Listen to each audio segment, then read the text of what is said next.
درود شریف پڑھ لیجئے۔ اللہم صلی علی سیدنا محمد۔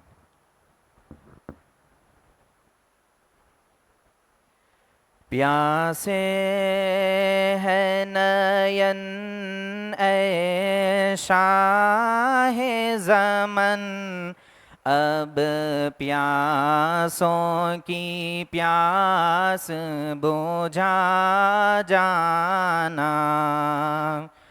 پیاسے ہے نین اے شاہ زمن، اب پیاسوں کی پیاس بجھا جانا۔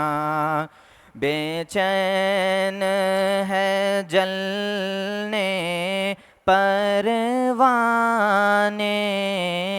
دیدار کی شمع جلا جانا۔ بے چین ہے جلنے پروانے، دیدار کی شمع جلا جانا۔ مزمل و یاسین و طٰہٰ، مدثر و محمود و احمد۔ مزمل و یاسین و طٰہٰ، مدثر و محمود و احمد۔ ہر اسم محمد کو ہم نے، ہر اسم محمد کو ہم نے، فل ارض و سما سے سوا جانا۔ بے چین ہے جلنے پروانے، دیدار کی شمع جلا جانا۔ انوار نبی ہو آنکھوں میں، خوشبو نبی ہو سانسوں میں۔ انوار نبی ہو آنکھوں میں، خوشبو نبی ہو سانسوں میں، خوشبو نبی ہو سانسوں میں۔ للہ محبت سے دل کو، للہ محبت سے دل کو، دہلیز نبی پہ جھکا جانا۔ پیاسے ہے نین اے شاہ زمن، اب پیاسوں کی پیاس بجھا جانا۔ آقا کے وضو کے پانی سے ٹپکی ہوئی روشن بوندوں کو، آقا کے وضو کے پانی سے ٹپکی ہوئی روشن بوندوں کو، چہروں پہ عقیدت سے مل کر اصحاب میں آب بقا جانا، چہروں پہ عقیدت سے مل کر اصحاب میں آب بقا جانا، دربار نبی میں صحابہ کے آداب کا عالم کیا کہیے، دربار نبی میں صحابہ کے آداب کا عالم کیا کہیے، آداب کا عالم کیا کہیے، جلووں کی طلب آنکھوں میں لیے، جلووں کی طلب آنکھوں میں لیے، پلکوں کو ادب سے گرا جانا، پیاسے ہیں نین اے شاہ زمن، اب پیاسوں کی پیاس بجھا جانا، حیران تھے قیصر و کسریٰ جب لاچار ہے سپر پاور اب،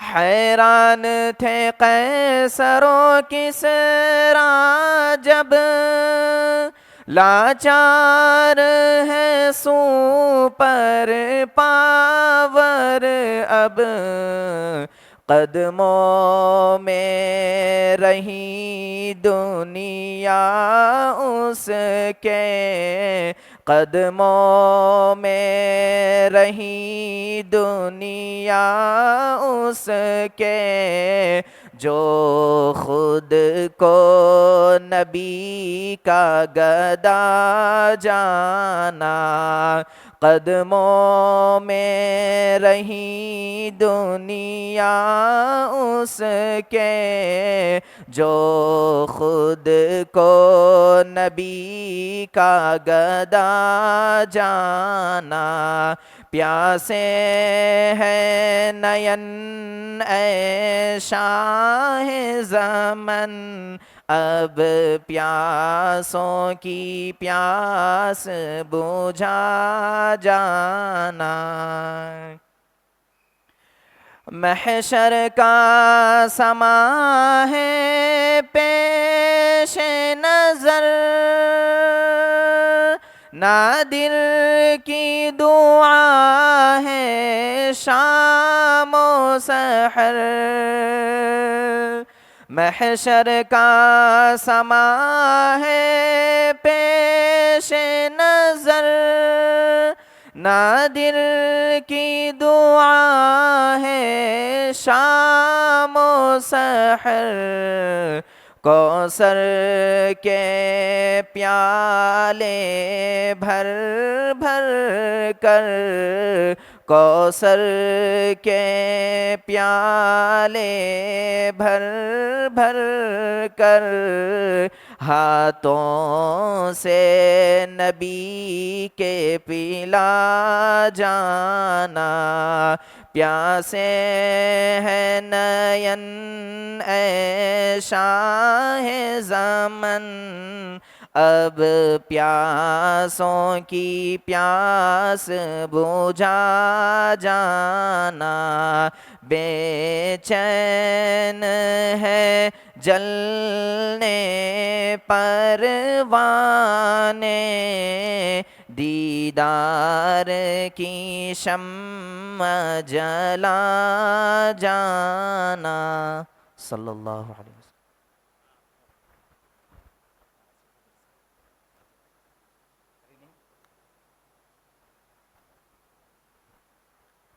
الحمد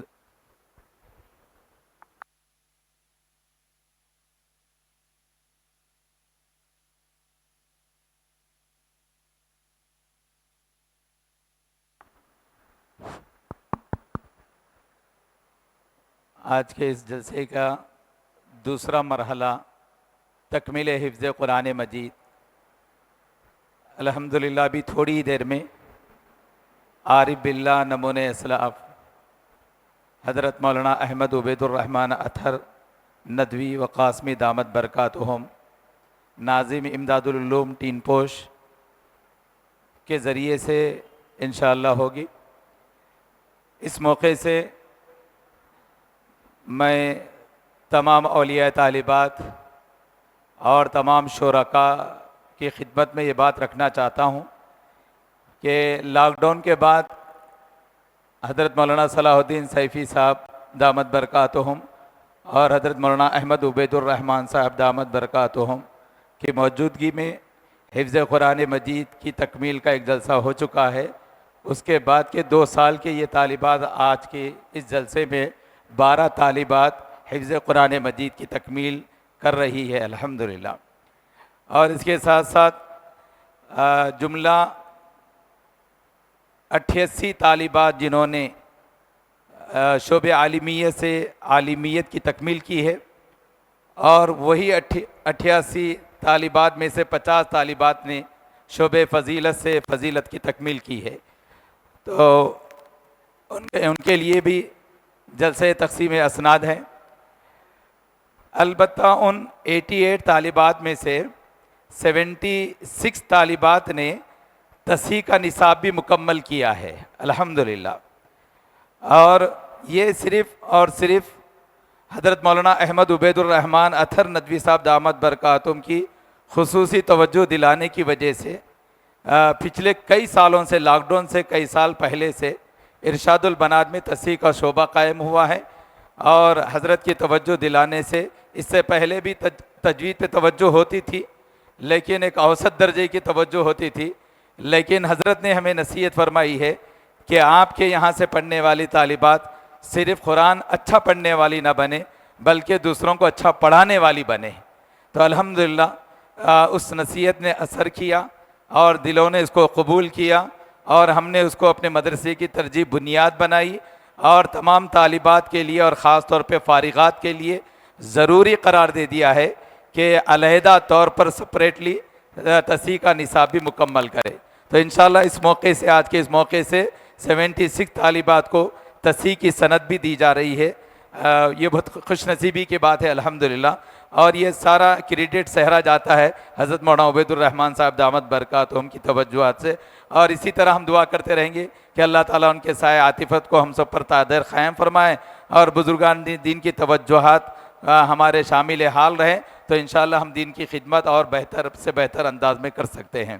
میں بلا کسی تاخیر کے تمام طالبات جو اس سال 12 طالبات حفظ قرآن مجید کی تکمیل کر رہی ہے ان سے میں درخواست کرتا ہوں کہ ابھی حضرت مولانا عبید الرحمن صاحب سورہ مرسلات کا آخری حصہ تلاوت کریں گے.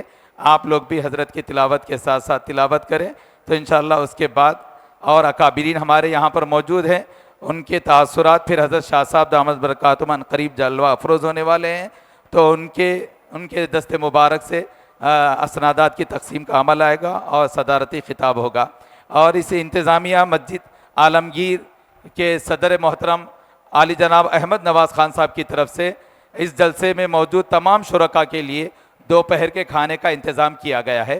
تو افراتفری کے خوف کی وجہ سے ہم پہلے ظہرانے کا انتظام نہیں کر سکے ہیں. تو جلسے کے ختم کے ساتھ مردانے کے لیے اسی حصے میں اور خواتین کے لیے اپنی اپنی جگہ پر انشاءاللہ ظہرانے کا نظم رہے گا. آپ سبھی سے درخواست ہے کہ بلا تکلف لطف اندوز ہو کر جائیں کہ آپ کے اپنے حصے کا ہے اور یہ کسی کی طرف سے نہیں صرف ایک فرد واحد کی طرف سے احمد نواز خان صاحب کی طرف سے ہے. میں حضرت والا سے درخواست کرتا ہوں کہ وہ تکمیل حفظ قرآن مجید کی تکمیل فرمائیں.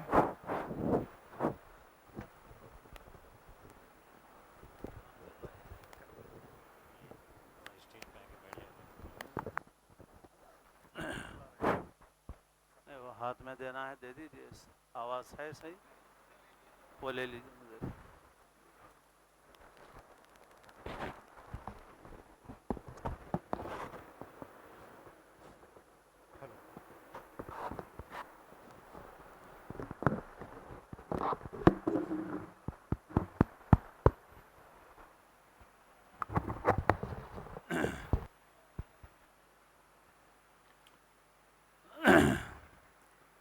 بسم اللہ الرحمن الرحیم. قرآن مجید کی آخری آیات پڑھانے سے پہلے بچیوں کی حفظ کے متعلق تھوڑی سی بات عرض کروں گا، پھر بچیوں کا ختم ہوگا انشاءاللہ. بارہا اس سے پہلے بھی یہ باتیں عرض کی جا چکی ہیں، مگر پھر بھی عرض کرنا فائدے سے خالی نہیں ہے. ایک زمانے تک ہم کو بھی بچیوں کے حفظ کے متعلق تردد رہتا تھا. کوئی بات واضح طور پہ ہم کہہ نہیں پاتے تھے کہ بچیوں کو حفظ کرانا چاہیے یا نہیں کرانا چاہیے. پھر چند چیزیں سامنے آئیں. پڑوسی ملک میں ایک اسکولوں کا سلسلہ ہے اقرأ روضۃ الحفاظ کے نام سے. اس اسکولوں کی چین ہے وہ، اور اس میں لڑکوں لڑکیوں کو حفظ کرایا جاتا ہے اور اسکول کی بھی معیاری تعلیم دی جاتی ہے. تو اس کو چلانے والے کچھ نوجوان علماء نے اپنے سرپرست اکابر علماء مفتیان سے رہنمائی چاہی کہ لوگ ہم سے پوچھتے ہیں کہ بچیوں کو حفظ کرانا چاہیے یا نہیں کرانا چاہیے، تو کیا جواب دیں، کیا کرنا چاہیے. تو ان اکابر نے کہا کہ بچیاں اگر حفظ کر سکتی ہیں، ان کو ذوق ہے، تو ضرور حفظ کرانا چاہیے، روکنا نہیں چاہیے بچیوں کو. اور اس کا سب سے بڑا فائدہ یہ ہے کہ جو مائیں حافظہ ہوتی ہیں ان کے بچے آسانی کے ساتھ حفظ کر لیتے ہیں. پھر حضرت مفتی سعید صاحب پالنپوری علیہ رحمہ کے متعلق بھی باتیں سامنے آئیں، اگرچہ کہ ہم خود بھی حضرت کے شاگرد ہیں، مگر اس زمانے میں ہم کو جاننے کا موقع نہیں ملا. بعد میں علم ہوا کہ حضرت مفتی صاحب علیہ رحمہ بھی یہ فرمایا کرتے تھے کہ لڑکیوں کو، عورتوں کو حفظ کرانا چاہیے. اور حضرت نے بھی یہ فرمایا، حضرت کے بھی بچے بہت ہیں ماشاءاللہ، تو حضرت نے فرمایا کہ حضرت کی اہلیہ محترمہ نے بڑی عمر میں حفظ کیا. حضرت نے فرمایا کہ ان کے حفظ سے پہلے جن بچوں نے حفظ کیا اس میں بہت مشقت پیش آئی، لیکن جب ماں نے خود حفظ کر لیا تو اس کے بعد والے جو بچے تھے ان بچوں کا حفظ کہاں سے ہوا پتہ بھی نہیں چلا. تو بچیوں کے حفظ کا بڑا فائدہ یہ ہے. بہت سے لوگ جن کو کھٹک ہوتی ہے وہ یہ ہوتی ہے کہ بھئی لڑکیاں پڑھ نہیں سکیں گی تو بھول جائیں گی. تو سوال یہ ہے کہ جتنے لڑکے حفظ کرتے ہیں اس میں سے کتنے باقی رکھتے ہیں اور کتنے تراویح سناتے ہیں. تو جو لڑکے حفظ کرتے ہیں ان میں بھی ایک بڑی تعداد ایسی ہے جو بعد میں حفظ کو باقی نہیں رکھ پاتی. تو اس کی وجہ سے آپ لڑکوں کے حفظ پر روک نہیں لگاتے تو لڑکیوں کے حفظ پر کیوں روک لگاتے ہیں آپ؟ تو اس وجہ سے بچیوں کو حفظ کرانا چاہیے اور بہت فائدہ رہتا ہے. کثرت تلاوت میں آسانی ہوتی ہے، ان کے بچوں کے حفظ میں آسانی ہوتی ہے، اور پھر صحت اور تجوید کے ساتھ اگر عورتوں میں قرآن شریف پڑھنے کا رواج ہو جائے تو انشاءاللہ اس کا فائدہ معاشرے میں بہت زیادہ ہوگا. اسی وجہ سے میں نے مولانا کو بھی توجہ دلائی، مولانا نے اپنے مدرسے میں توجہ دی. خاص طور پر لڑکیوں کے مدارس کے ذمہ داران کو اس پر توجہ دینا چاہیے، کیونکہ بہت سے مدارس ایسے ہیں کہ بچیاں 5-5 برس گزار رہی ہیں لیکن پڑھ کے نکل رہی ہیں تو نہ نورانی قاعدہ پڑھانے کے قابل ہیں، نہ عربی کتابیں پڑھانے کے قابل ہیں، نہ یہ پڑھا سکتی ہے نہ وہ پڑھا سکتی ہیں۔ تو میں کہتا ہوں بھائی 5 سال آپ نے بچیوں کے لگائے، اور سمجھو 10 لاکھ کا بھی بجٹ مان لوں میں، تو آپ نے 50 لاکھ امت کے خرچ کیے 5 سال میں، 50 لاکھ امت کے خرچ کیے، اور اس سے قیمتی بچیوں کے 5 سال ہیں، لیکن اتنا وقت گزارنے کے بعد بھی وہ بچیاں نکلنے کے بعد نہ ناظرے کی معلمہ بننے کے قابل ہیں، نہ عالمیت کی معلمہ بننے کے قابل ہیں، تو امت کو کیا دیا آپ نے؟ غور طلب بات ہے۔ اس وجہ سے قرآن مجید پہ بھی اچھی محنت ہو، اور عربی درجات میں بھی اچھی محنت ہو۔ لڑکیوں کے مدرسوں میں عموماً لاپرواہی والا معاملہ ہے، الا ماشاء اللہ، جو مدرسے مولانا کا مدرسہ ماشاءاللہ اچھا چل رہا ہے، اور بھی حیدرآباد میں چند ممتاز مدرسے ہیں، لیکن باقی بہت سے چھوٹے چھوٹے مدارس ایسے ہیں کہ بس ایک رسمی طور پر ایک کورس کی تکمیل ہو رہی ہے۔ یہ اچھی بات نہیں ہے، اس پر توجہ کرنے کی ضرورت ہے۔ اللہ تعالیٰ ان بچیوں کو بے حد قبول فرمائے، اور اللہ تعالیٰ ان تمام کوششوں اور محنتوں کو قبول فرمائے۔ میں آخری رکوع پڑھ رہا ہوں، بچیاں اس کو دہرا لیں۔ اعوذ باللہ من الشیطان الرجیم، بسم اللہ الرحمن الرحیم۔ ان المتقین فی ظلال وعیون وفواکہ مما یشتہون کلوا واشربوا ہنیئا بما کنتم تعملون انا كذلك نجزی المحسنین ویل یومئذ للمکذبین کلوا وتمتعوا قلیلا انکم مجرمون ویل یومئذ للمکذبین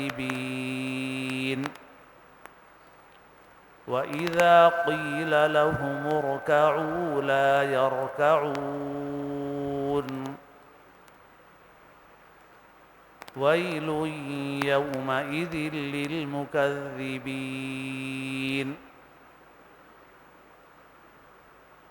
فَبِأَيِّ حَدِيثٍ بَعْدَهُ يُؤْمِنُونَ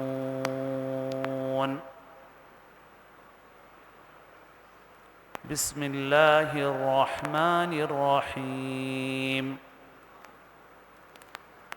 الحمد للہ رب العالمین الرحمن الرحیم مالک یوم الدین إياك نعبد وإياك نستعين اهدنا الصراط المستقيم صراط الذين أنعمت عليهم غير المغضوب عليهم ولا الضالين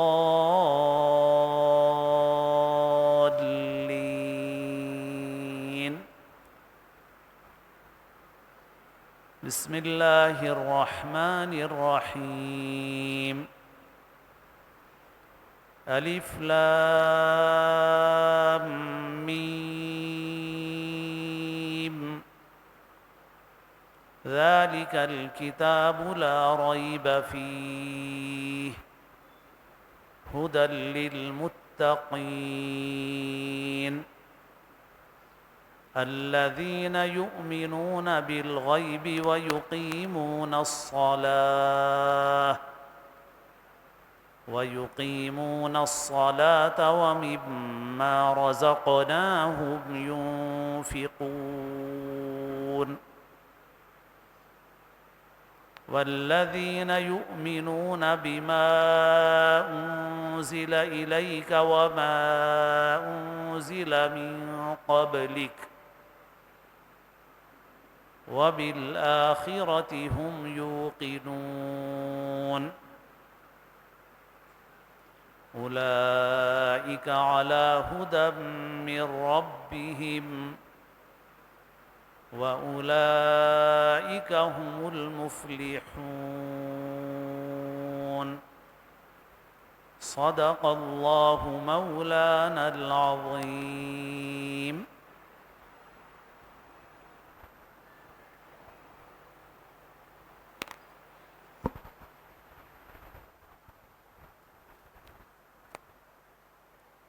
جزاک اللہ خیراً کثیرا. الحمدللہ 12 طالبات جس نے حفظ قرآن کی تکمیل کیے ہیں اور ان کا یہ آخری سبق باقی تھا جو حضرت والا کے ذریعے سے مکمل ہوا ہے. اس کے بعد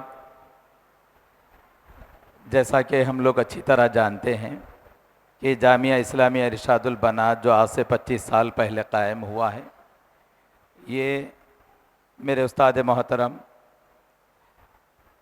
اور بانی دارالعلوم سبیل الرشاد حضرت مولانا ابو سعود احمد رحمۃ اللہ علیہ کی یاد کے طور پر قائم کیا گیا تھا، اور اس کی افتتاح حکیم الملت حضرت مولانا مفتی اشرف علی باقوی رحمۃ اللہ علیہ نے فرمائی تھی، اور کئی مرتبہ حضرت کے ذریعے سے الحمدللہ بخاری شریف کی تکمیل ہوتے رہی، ختم بخاری ہوتے رہی. آج وہ ہمارے درمیان موجود نہیں ہیں، لیکن ان کا فیض باقی ہے اور قیامت تک انشاءاللہ باقی رہے گا. اور بلا تکلف بلا مبالغہ میں اس بات کا اعتراف کرتا ہوں کہ حکیم الملت رحمۃ اللہ علیہ کی شفقت اور ان کی توجہات کی ہی وجہ سے آج ہم نے اپنی دینی خدمات کا جامعہ اسلامیہ ارشاد البنات کے پلیٹ فارم کے ذریعے سے اتنا طویل سفر طے کیا ہے. اور اس کے ساتھ ساتھ حضرت مولانا شاہ جمال الرحمن صاحب دامت برکاتہم اور مولانا احمد عبید الرحمن اطہر ندوی صاحب دامت برکاتہم بطور خاص ابتدا سے قیام جامعہ سے الحمدللہ اصلاحی مجالس کے ذریعے سے اور اپنے مواعظ حسنہ کے ذریعے سے الحمدللہ اس ادارے کو تقویت پہنچاتے رہے، اور اس مدرسے کے مضبوطی اور استحکام میں ان اکابرین کا گراں قدر تعاون ہے اور ان کی توجہات حاصل ہے. اور ہم اللہ تبارک و تعالیٰ سے دعا کرتے ہیں کہ اللہ تبارک و تعالیٰ ان کی ایسی توجہات ہمیں حاصل ہوتے رہے اور ہم دین کی بہتر سے بہتر خدمت کرتے رہے. تو آج حکیم الملت رحمۃ اللہ علیہ کے جانشین حضرت مولانا مفتی احمد سمال سعودی رشادی دامت برکاتہم محتمم دارالعلوم سبیل الرشاد جو ابھی پورے کرناٹک صوبے کا جو سب سے بڑا ادارہ ہے، بافیض ادارہ ہے دارالعلوم سبیل الرشاد، جس کے اہتمام کی عظیم ترین ذمہ داری ان کے کندھوں پہ آئی ہوئی ہے.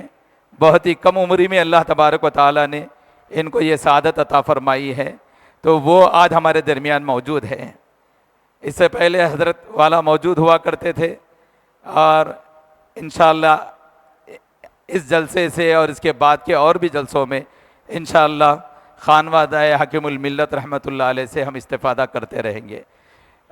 اس موقع پر ہم پہلی مرتبہ شہر حیدرآباد آنے پر اپنا اہتمام سنبھالنے کے بعد دل کی گہرائیوں کے ساتھ میں ان کی آمد پر ان کا خیر مقدم کرتا ہوں، اور اپنی طرف سے اور جامعہ کی انتظامیہ کی طرف سے جمیع معلمین معلمات کی طرف سے ان کا استقبال کرتا ہوں اور ان کا شکریہ ادا کرتا ہوں کہ انہوں نے اپنی گوناگو مصروفیات کے باوجود اپنے قیمتی اوقات میں سے وقت نکال کر اور سفری مشقت برداشت کرتے ہوئے یہاں پر تشریف فرمائے ہیں. میں ان سے بڑے ادب کے ساتھ درخواست کرتا ہوں کہ وہ اپنے ارشادات سے ہم سب کو مستفید فرمائیں.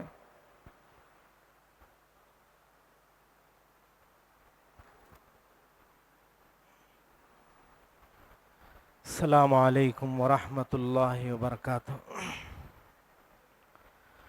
الحمد للہ رب العالمین والصلاة والسلام علی سید المرسلین وعلی آلہ واصحابہ اجمعین، اما بعد فاعوذ باللہ من الشیطان الرجیم، بسم اللہ الرحمن الرحیم، وعاشروہن بالمعروف، صدق اللہ العظیم۔ قال النبی صلی اللہ علیہ وسلم، خیرکم خیرکم لأہلہ وأنا خیرکم لأہلی، او کما قال علیہ الصلاۃ والسلام۔ اللہ کا نام لے کر اس کی حمد و ثنا کرتے ہوئے اس کی بارگاہ قدس میں سجدہ شکر بجا لاتے ہوئے سرکار دو عالم فخر بنی آدم احمد مجتبی محمد مصطفیٰ صلی اللہ علیہ وسلم کے دربار گوہر بار میں ہدیہ درود و سلام پیش کرنے کی سعادت پاتے ہوئے آج کی اس مجلس میں جامعہ اسلامیہ ارشاد البنات کی اس تکمیل حفظ قرآن مجید اور تکمیل عالمیت و فاضلیت کے اس پرمسرت موقع پر اپنی اس طالب علمانہ گفتگو کا یہ بندہ آغاز کرتا ہے اور منتظمین جلسہ کا شکریہ ادا کرتے ہوئے کہ انہوں نے مجھ ناچیز اور بے علم و عمل کو یہاں پر بولنے کا موقع عنایت فرمایا، حالانکہ میں اپنے اندر اس کا اہل اپنے آپ کو نہیں پاتا ہوں، لیکن حکم کی تعمیل میں چند باتیں عرض کر کے میں اپنی جگہ لوں۔ بزرگان محترم، اسلام ایک مکمل نظام حیات ہے۔ اس مکمل نظام حیات میں جہاں مردوں کے لیے اللہ نے، اللہ کے رسول صلی اللہ علیہ وسلم نے اپنی زندگی گزارنے کا طریقہ بتلایا ہے، سکھلایا ہے، اسی طرح عورتوں کے لیے بھی اللہ تبارک و تعالی نے، اللہ کے رسول صلی اللہ علیہ وسلم نے مکمل طریقہ بتلایا ہے، سکھلایا ہے اور اس پر عمل پیرا ہونے کے لیے حکم فرمایا ہے۔ بزرگان محترم، یہ اسلام یہ ایک عالمگیر مذہب ہے۔ اس میں ساری نظام حیات اللہ تبارک و تعالی نے بتلا دی ہیں۔ اللہ تبارک و تعالی نے اپنے قرآن مجید میں مردوں کے لیے عورتوں پر جو حقوق ہیں ان کا ذکر فرماتے ہوئے صاف طور پر، کھلے طور پر، واضح طور پر بتلا دیا کہ وعاشروہن بالمعروف، کہ ان کے ساتھ نرم سلوک روا رکھو۔ سرکار دو عالم صلی اللہ علیہ وسلم کا ارشاد ہوا، آپ نے ارشاد فرمایا حدیث پاک میں، خیرکم خیرکم لأہلی، کہ تم میں سے بہتر وہ ہے جو اپنے گھر والوں کے پاس نیک سلوک کرے، گھر والوں کے ساتھ، اپنی بیوی کے ساتھ، اپنے اہل خانہ کے ساتھ اچھا برتاؤ رکھے۔ بزرگان محترم، آپ حضرات مختلف کاموں میں دنیا کے لگے ہیں، کہ کوئی تاجر ہے کہ وہ اپنی تجارت کے کاموں میں اپنے گاہکوں سے کیسا مسکرا کر بات کرتا ہے، کیسے خندہ پیشانی سے پیش آتا ہے اپنی چیز کی تجارت کرنے میں، اس کا دار و مدار نہیں ہے بہتری کے لیے، خیر کے لیے۔ اگر کوئی استاد ہے تو وہ اپنے شاگرد کے ساتھ کیسا خند پیشانی سے بات کرتا ہے، خوش طبعی کے ساتھ سلوک کرتا ہے، اس کا بھی اعتبار نہیں ہے۔ اگر کوئی امام ہے تو وہ اپنے مقتدیوں کے ساتھ کیسے مسکرا کر خندہ پیشانی اور خندہ جبینی کے ساتھ کلام کرتا ہے، اس کا بھی اعتبار نہیں ہے۔ اگر اعتبار ہے تو مرد کے اندرون خانہ کی جو زندگی ہے، اندرون خانہ کے جو حالات ہیں، اس کا اعتبار ہے۔ سرکار دو عالم صلی اللہ علیہ وسلم نے صاف طور پر فرما دیا کہ تم میں سے بہتر وہ شخص ہے جو اپنے گھر والوں کے پاس، اپنے بیوی کے پاس، اپنے بیوی کے ساتھ نیک سلوک کرتا ہو۔ بزرگان محترم، ایک طویل حدیث ہے جس میں سرکار دو عالم صلی اللہ علیہ وسلم نے ارشاد فرمایا کہ ایک مرتبہ 11 عورتیں، 11 سہیلیاں آپس میں جمع ہوئیں اور ہر ایک نے آپس میں یہ طے کیا کہ وہ اپنے شوہروں کی بارے میں، اپنے شوہروں کے اخلاق کے بارے میں، اپنے شوہر کے رویے کے بارے میں صاف صاف کھلے طور پر بتائیں گی۔ تو طویل حدیث ہے، تفصیل میں جانے کا موقع نہیں ہے۔ ایک عورت کا جو اس نے اپنے شوہر کے بارے میں جو تجزیہ کیا، اس کو سنا کر میں اپنی بات کو ختم کر دوں کہ اس عورت نے کہا، بخاری شریف میں حدیث موجود ہے کہ زوجی ان دخل فہد و ان خرج اسد، کہ کہتی ہے وہ عورت کہ میرا شوہر ایسا ہے کہ اگر گھر میں داخل ہو تو بلی بن جاتا ہے، یعنی بالکل خاموشی سے داخل ہوتا ہے، اگر گھر سے باہر نکلتا ہے تو شیر بن جاتا ہے۔ محدثین کرام اس حدیث کے اس جملے کے بارے میں تشریح کرتے ہوئے، توجیہ کرتے ہوئے فرماتے ہیں کہ اس عورت نے اپنے شوہر کی تعریف کی ہے یا مذمت کی ہے؟ تو بزرگان محترم، محدثین نے بتلایا کہ اس عورت نے اپنے شوہر کی تعریف کی ہے اس جملے سے۔ اس کا مقصد یہ ہے کہ میرا شوہر ایسا شان کریمی اپنے اندر رکھتا ہے، جب گھر کے اندر آتا ہے تو بالکل نرم انداز میں کلام کرتا ہے، پتہ نہیں چلتا کہ کب آیا کب گیا۔ جیسے بلی کی مثال ہے، بلی گھر کے اندر آتی ہے تو معلوم نہیں چلتا کہ کب آئی کب چلی گئی۔ اس طرح میرا شوہر اپنے گھر میں جو برتاؤ اور سلوک رکھتا ہے، کہتی ہے کہ ان دخلا فہد، اگر اندر آتا ہے گھر کے تو بالکل نرم انداز سے۔ آج کا ماحول ایسا خطرناک ہے، حضرت حکیم الملت رحمۃ اللہ علیہ اپنے خطاب میں فرمایا کرتے تھے کہ شہروں کا ماحول بالکل بگڑا ہوا کہ رات بھر 2 بجے رات تک شیطانی اڈوں میں رات گزار کر، دوستوں کی مجلسوں میں گپیں ہانک کر رات میں آتے ہیں، دروازہ زور سے کھٹکھٹاتے ہیں کہ بیوی کو جاگتے رہنا چاہیے شوہر کے انتظار میں۔ کیا یہ ہمارا اسلامی ماحول ہے؟ اسلام ہم کو یہی سکھائے گا؟ کیا یہ اسلام ہم کو یہ بات سکھاتا ہے کہ شوہر کے انتظار میں بیوی کو جاگنا چاہیے، کہ ساری رات جاگتی رہے، کھانا بھی نہ کھائے کہ شوہر ابھی آ کر نہیں کھایا؟ یہ اسلام ہم کو نہیں سکھاتا۔ سرکار دو عالم صلی اللہ علیہ وسلم کی حیات طیبہ کو دیکھیے۔ سرکار دو عالم صلی اللہ علیہ وسلم حجرہ سعادت میں تشریف لایا کرتے تھے، ازواج مطہرات، زوجہ مطہرہ لیٹی ہوئی ہوتی تو سرکار دو عالم صلی اللہ علیہ وسلم کی عادت شریفہ یہ تھی کہ آپ سلام فرماتے۔ اسلام بھی، قرآن بھی، اللہ کا حکم بھی ہے کہ جب گھر کے اندر داخل ہو تو سلام کرو۔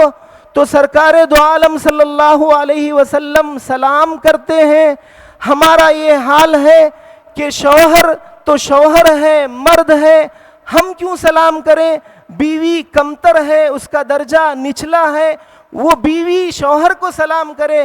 بزرگان محترم، اسلام ہم کو یہ نہیں سکھاتا، بلکہ گھر کے اندر داخل ہونے والے فرد کو سلام کرنا چاہیے۔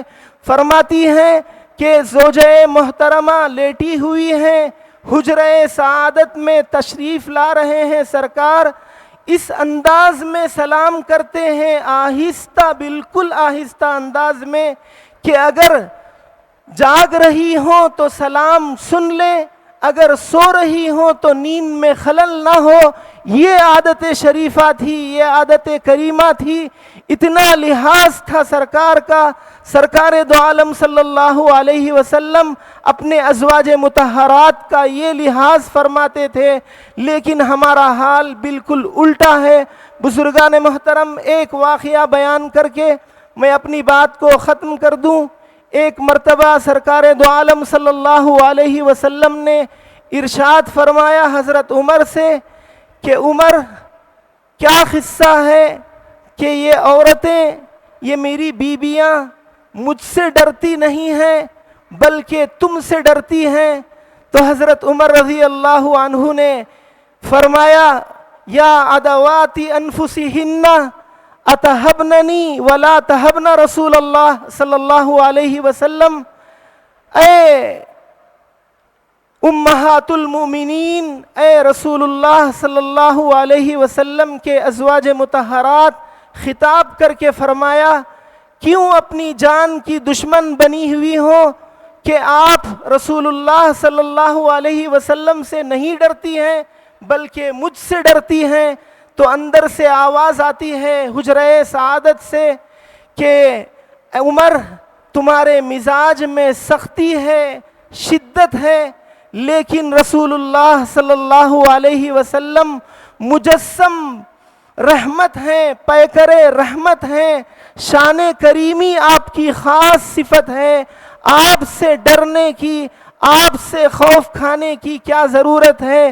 تو یہ شان کریمی، یہ شان کریمی کی جو یہ بات ہے، یہ نبی صلی اللہ علیہ وسلم کے ازواج کی گواہی ہے، آپ کی شہادت ہے کہ جس کو سرکار دو عالم صلی اللہ علیہ وسلم نے اپنے ارشاد کے دوسرے ٹکڑے میں فرمایا، وَأَنَا خَيْرُكُمْ لِأَهْلِي، کہ میں اپنے گھر والوں کے ساتھ تم سے بہتر سلوک کرتا ہوں، تمام لوگوں سے بہتر میرا سلوک اپنے گھر والوں کے ساتھ ہے، جس کی گواہی ازواج مطہرات دے رہی ہیں کہ سرکار دو عالم صلی اللہ علیہ وسلم مجسم پیکر رحمت ہیں، پیکر کریمی اپنے اندر رکھتے ہیں، شان کریمی اپنے اندر رکھتے ہیں۔ یہ اخلاق کریمانہ سرکار دو عالم صلی اللہ علیہ وسلم کے تھے۔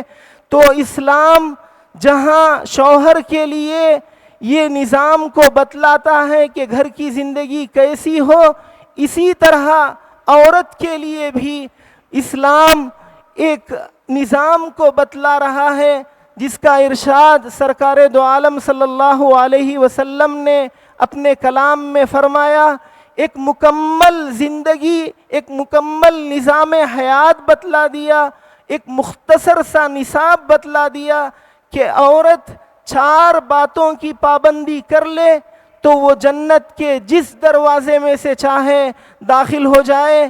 سرکار کا ارشاد ہوا صلی اللہ علیہ وسلم، المرأة اذا صلت خمسها وصامت شهرها وحفظت فرجها وأطاعت بعلها فلتدخل من أي أبواب الجنة شاءت، او كما قال علیہ الصلاۃ والسلام۔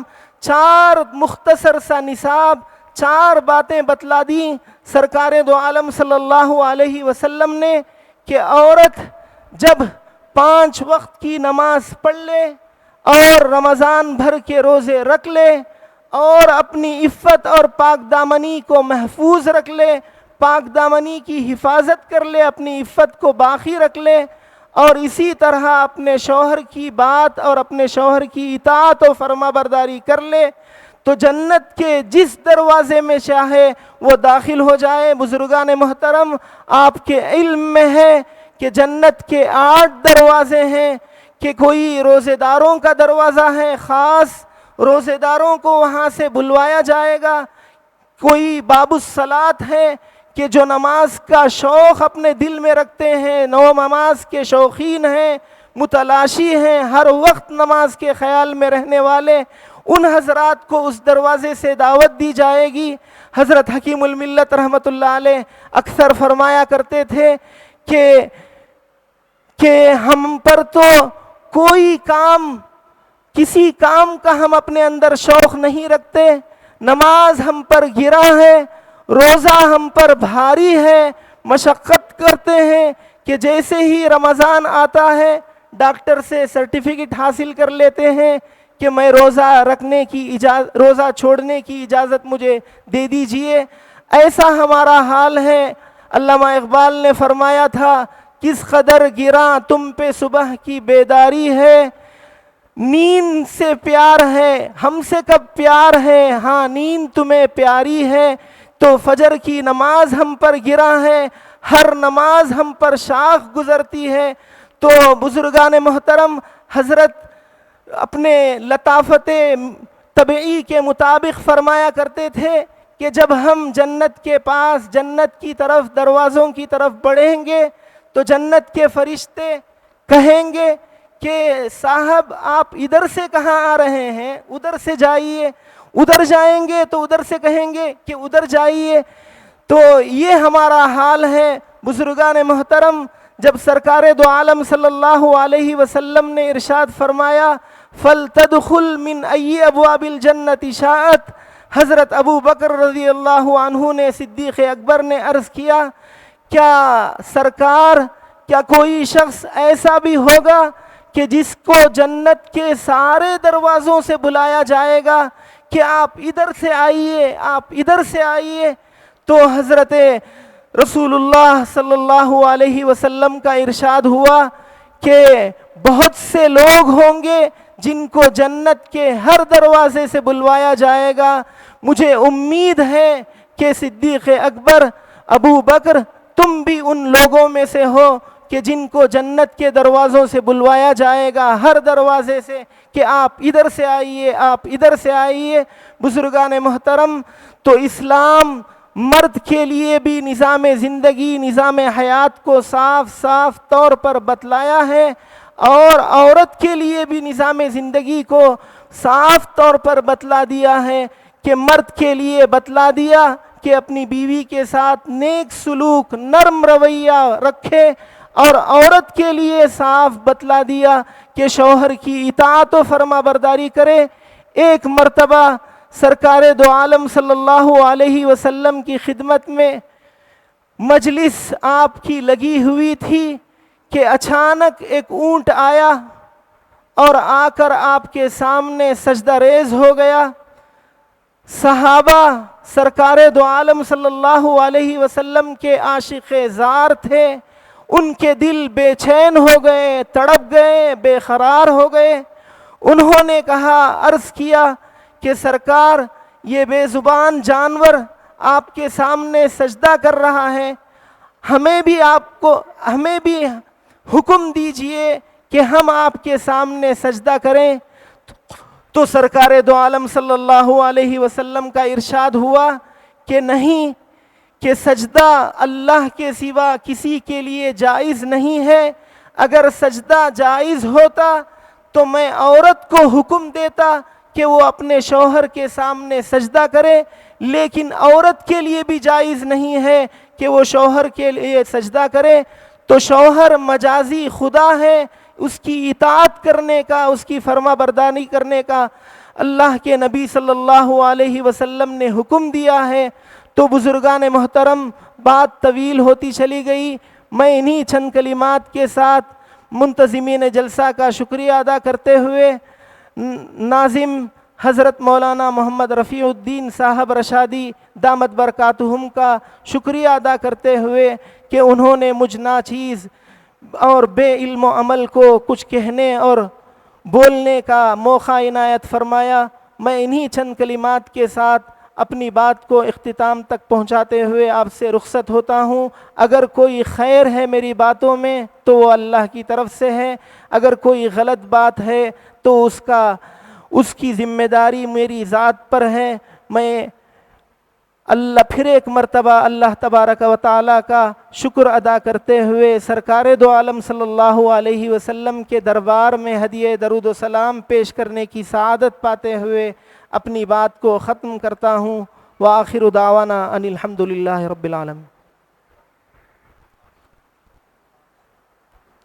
جزاک اللہ خیرن کثیرہ۔ الحمدللہ یہ حضرت مولانا احمد سمال رشادی سعودی دامت برکاتہم محتمم دارالعلوم سبیل الرشاد تھے۔ پسر نمونہ پدر است کہ لڑکا والد کا نمونہ ہوتا ہے، تو حکیم الملت رحمۃ اللہ علیہ کی کئی جھلکیاں ہم لوگ دیکھ رہے تھے احمد سمال صاحب دامت برکاتہم کے خطاب میں۔ اللہ تبارک و